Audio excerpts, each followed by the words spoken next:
That familiar drop in your stomach, the subtle clenching in your jaw, or the dull throb behind your eyes.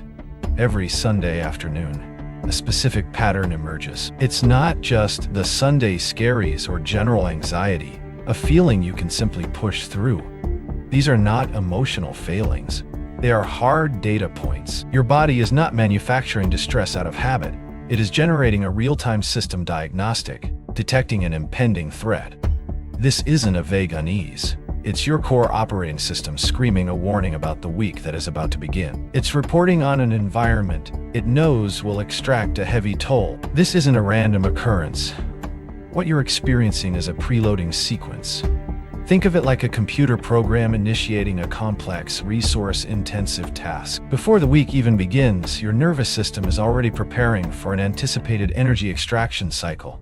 It's a biological alarm, a critical signal indicating that your natural limits are about to be overridden. Your body understands, on a fundamental level, that the coming days will demand more than it can sustainably give, and is attempting to flag the inbound overload. This dread is a direct signal of an architecture designed to override your intrinsic capacity for recovery and regeneration. You might believe this pervasive exhaustion is simply due to a high workload, unrealistic deadlines, or perhaps poor management.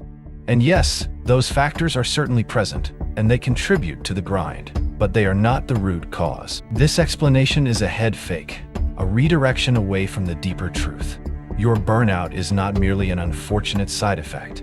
It is a meticulously engineered feature of the system you operate within. It is an outcome designed into the architecture, not an accident.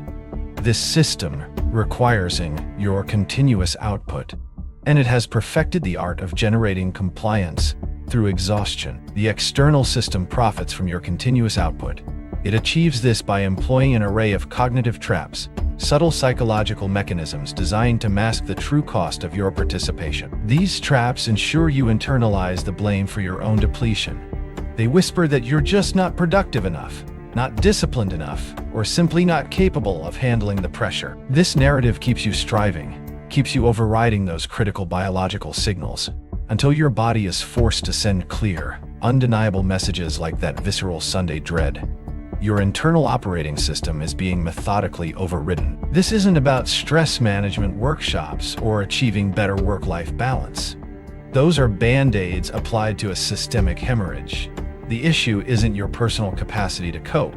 It's the fundamental architecture of the system itself. This architecture is designed to capture and extract your energy, your time, your focus, and ultimately, your vital life force. The Sunday dread is your body's final, desperate attempt to communicate that you are entering an environment where this extraction will accelerate. Your pervasive burnout is not a personal failure.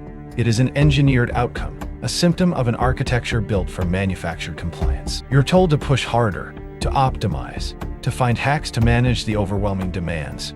You focus on your specific manager, the project deadlines, or the internal politics as the source of your agony. And yes, these factors are undoubtedly painful, immediate, and tangible. They are symptoms, loud and clear. But they are secondary manifestations. The true operator, the hidden mechanism behind the curtain, is an extraction loop. This loop leverages these localized pressures to maintain a relentless systemic drain on your resources. It isn't a person or a department.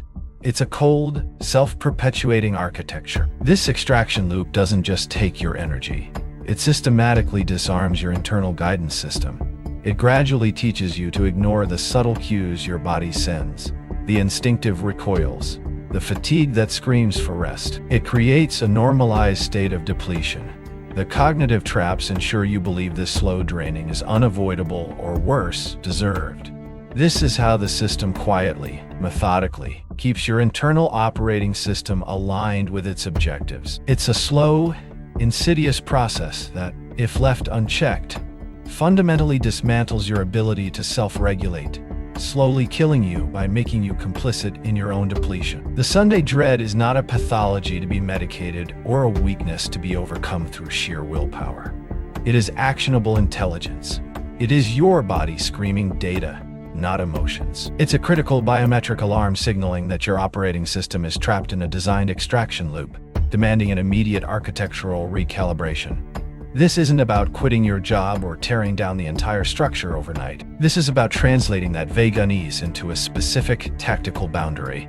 It requires you to consciously re-architect your internal threat response, to stop overriding the data points your body is relentlessly providing. Your body's data is screaming for you to identify one specific micro-compliance trap that consistently triggers this dread. Perhaps it's the informal, quick sync that inevitably becomes an hour-long data download, or the expectation of immediate email replies, even late at night. The countermeasure is a direct, preemptive interruption you can run tomorrow morning. Do not wait for total collapse, because by then, the system has already won. 1. This requires you to translate the dread into a concrete tactical boundary, actively disarming the preloading sequence before it takes hold. The fight for your system integrity starts now, not later.